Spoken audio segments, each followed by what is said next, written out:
네, 어제 비컨 뉴스 시간에도 전해드린 바가 있었는데요. 정부가 질병관리본부를 질병관리청으로 승격하는 방안을 마련을 했는데 이게 무늬만 승격이지 내용을 들여다보면 인사권과 예산권이 제대로 보장되지 않은 그런 방안이라는 비판이 나오고 있습니다.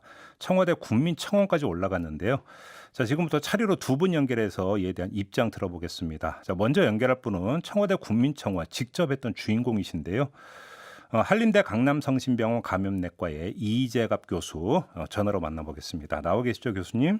예, 안녕하세요. 네, 전 교수님께서 제기하는 핵심 문제가 그러니까 국립보건연구원을 질병관리청에서 떼어가지고 보건복지부 산하로 두는 것 이게 가장 핵심적인 문제인가요?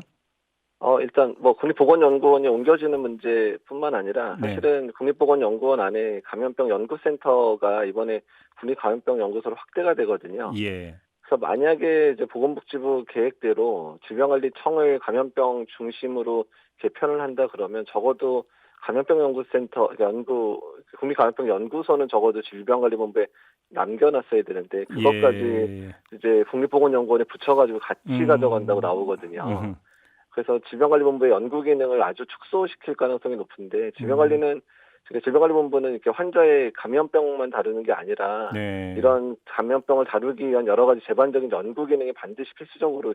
있어야 되는 조직이거든요. 알겠습니다. 그 교수님 어제 그 정은경 본부장 이야기가 그 이제 보도가 됐는데 이런 거더라고요. 그러니까 국립보건연구원 같은 경우는 감염병만 연구하는 게 아니기 때문에 보건복지부 산으로 갈 수가 있다. 다만 감염병 연구센터는 질병관리청 산하에 있어야 된다. 이런 두 가지 주장이 나온 것 같은데요. 동의하세요? 정은경 본부장 이런 입장에?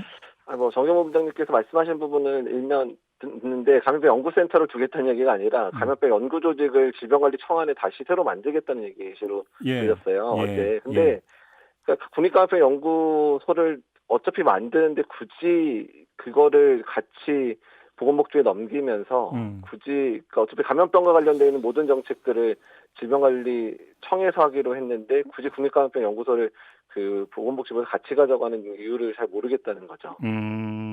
그러니까 그렇군요. 그러면 이거는 그러니까 그 질병관리청 산에 두어야 네. 된다. 근데 이것까지 가져가는 게 그러니까 문제다 이런 지적이신 거고요. 네, 그렇게 되면 연구 조직을 따로 만들게 되면 중복되는 것뿐만 아니라 네. 그 부분들에 대한 협력이나 이런 부분들이 잘 안 될 수도 있거든요. 음흠. 네. 알겠습니다. 그리고 또 다른 문제가 있다면 어떤 문제일까요? 일단 그 만성병 기능들을 거의 대폭적으로 보건복지부가 가져가기로 또 돼 있거든요. 예. 근데 질병관리본부 업무의 한 3분의 1 정도는 만성병 관리 부분도 들어갑니다. 어. 만성 질환들에 대한 부분들이라든지 장기 이식 이런 부분들이 다 들어가는데 네. 그러니까 그 부분까지 지금 다 떼가니까 그 음흠. 부분의 업무가 떼가는 거면 질병관리청 입장에선 전반적인 그런 질병관리 업무 자체가 음. 완전히 이제 없어지는 상황이 돼서 네. 정말 감염병만 보는 조직으로 축소시키는 형태로 발전하는 거거든요. 근데 네. 요새 감염병이 단순히 감염병을 발생하는 게 아니라 음. 만성질환이나 이런 것과 연관돼서 발생하기도 하고 만성병 그렇죠. 관리 기본적으로 환자 관리와 더불어서 같이 관리가 돼야 되는데 예. 그러니까 일종의 질병관리청 자체를 그냥 감염병관리청 형태로 음. 오히려 축소하려는 의도가 아닌가 생각이 드는 거죠. 그러니까 전혀 그 아는 것도 없는 저가 그러니까 코로나19 국면에서 계속 들었던 이야기가 기저질환자 같은 경우는 코로나19의 고위험군이다. 이런 얘기 저도 이제 그 귀동량으로 들은 바가 있는데 연관된 얘기 아닙니까, 결국은? 그렇습니다. 그래서 일단은 구조 자체를 왜 감염병만 다루는 이름은 질병관리인데 네. 왜 감염병만 다루는 형태로만 남겨두려고 그러는지도 좀 음흠. 이상하고요. 또한 네. 그러면서 이제 그 연구 기능까지 이제 보건복지부로 가져가는 것도 좀 이상하고 그래서 음. 전반적으로 질병관리청의 기능 자체를 축소시키려는 상황이 아닌가 이런 생각이 드는 거죠. 하나만 더요. 그러니까 네. 질병관리청 아래 지방 조직으로 네. 권역별 질병 대응 센터를 만든다라는 구상이 있는데 이것도 반쪽 차려라는 지적이 나오는데 어떤 얘기입니까? 그러니까 질병 대응 센터 정도가 되면 네. 그러니까 질병관리를 한 국을 그냥 지방에다 두는 정도의 역할이거든요. 예. 근데 이렇게 되면 이게 지방 사무소 역할만 할 뿐이지 음흠. 이게 어떤 행정권이나 이런 부분들을 가지지 못하기 때문에 예. 지자체와의 협력이나 이런 부분에 있어서 그냥 기술 지원 정도를 하게 되는 상황들이 가서 상당히 높습니다. 그래서 음. 아예 지방의 지청이라 그러죠. 지방청을 만들어서 네. 이제 그 식약처의 지방청이 있는 것처럼 네. 그래서 이제 지자체랑 같이 감염병 업무를 협력해서 하고 예. 가끔은 감염병 관리, 특히 보건소의 감염병 관리 부분에 있어서는 지방청의 권한을 이양을 해서 감염병 부분들을 일사불란하게 움직이는 그런 행정 조직으로서의 역할도 필요하거든요. 결국은 핵심 문제는 보건소 관할 기능을 그러니까 어디로 두느냐 이 문제가 되겠네요. 그렇게 된다면. 예, 뭐 보건소 관할 뭐 전체 기능은 못 넘겨온다 그러면 적어도 감염병 관리 기능은 질병관리청의 예. 지방청에서 가져야 되는데 예. 대응센터만으로는 그런 역할을 할 수가 없다는 겁니다. 그러니까 지금 교수님의 지적을 한마디로 정리를 하면 청으로 승격을 해준다고 하지만 어떤 그 핵심 그 뇌 기능을 주지 않고 손발 기능만 준다 이런 얘기네요. 정리를 하면. 예, 그렇게 될 것 같고요. 또 이제 사실 복수 차관제가 돼서 보건부 차관이 만들어지는 부분 사실 처음에는 환영을 했었는데 네. 지금 같은 구조가 되면 오히려 그 차관 자체가 질병관리청을 또 한 번 이제 그 통할하는 이런 상황이 돼버리면 잘못하면 간섭형이 될 수도 있어가지고요. 예. 그러니까 독립 자체가 말뿐인 독립이 될 가능성도 높다는 거죠. 그러면 이런 지금 그 무늬만 승격 방안을 만든 주역이 보건복지부라고 보시는 겁니까?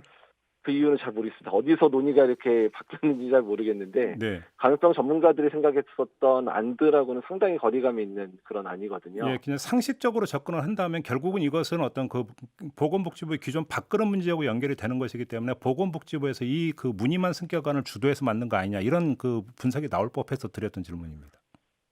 뭐 그렇게까지는 생각은 안 하는데요. 보건복지부 분들이 그렇게까지 하실 줄 생각은 못 들지만 어떻든 이게 두 조직이 이제 분리되는 과정에서 생길 수 있는 그런 갈등이라고 생각은 들고요.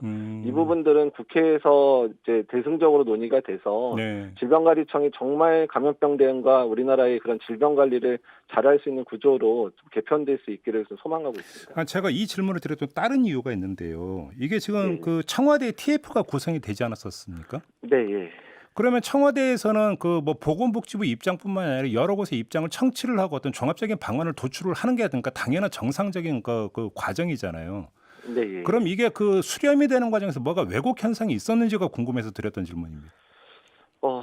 그 부분이 좀 이상한 거예요. 그 보건의료개혁 TF에서 냈던 안들이 많이 후퇴가 됐거든요. 그러니까 근데 TF에서 만든 안이야 어차피 이제 행정하시는 이제 행자부라든지 네. 또는 보건복지부에서 봐서 실현이 어려우면 바꿀 수 있다고 생각은 들지만 네. 그 구조 자체 전반적인 큰 그림을 그렸던 부분까지 다 깨진 부분들에 있어서는 예. 뭔가 실무적인 논의 상황에서 어허. 질병관리본부의 의견이 제대로 반영이 안 됐던지 아니면 예. 보건의료개혁 TF의 의견이 최대한 반영이 안 됐던지 둘 중에 하나라는 생각이 드는 거죠. 예.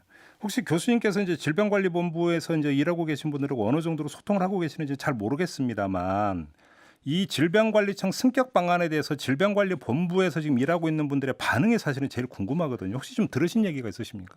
근데 제가 이제 청원을 올리고 나서는 일부러 연락을 안 하는데 네. 그러니까 질병관리본부 부탁받고 하는 거에 아니까 이런 얘기 듣기가 저도 싫어서 예. 일부러 연락을 좀 안 드리고 있기는 합니다. 네. 그래서 어쨌든 그 전에 이제 이런 이제 개편안이 나오기 전에 했던 부분들은 네. 그러니까 질병관리청이 감염병 또한 만성병에 대해서 충분한 재량권을 가지고 네. 또한 행정력까지 동반해서 이런 음. 감염병 위기 상황에서는 일사불란하게 움직일 수 있는 그런 네. 조직으로 거듭나기를 바랬던 마음들은 어느 질병관리본부 직원이나 마찬가지일 거라 생각이 듭니다. 알겠습니다.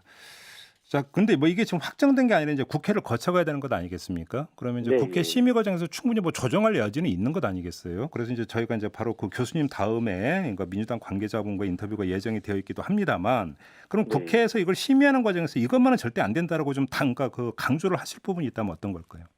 일단은 이제 국립보건연구원을 넘어가더라도 국립감염병연구소는 남겨야 되고요. 네. 국립감염병연구소가 단순히 실험만 하는 연구소가 아니라 정책이라든지 교육이라든지 이런 기능까지 아우르는 상당히 큰 조직으로 개편이 돼야 될 거라는 생각이 들고요. 예. 또한 지방청과 질병대응센터도 지방청 정도로 승격을 해서 실질적인 권한하고 책무를 가진 조직으로 확대돼야 될 것 같습니다. 예, 요 두 가지가 핵심 문제다는 지적이신 거죠.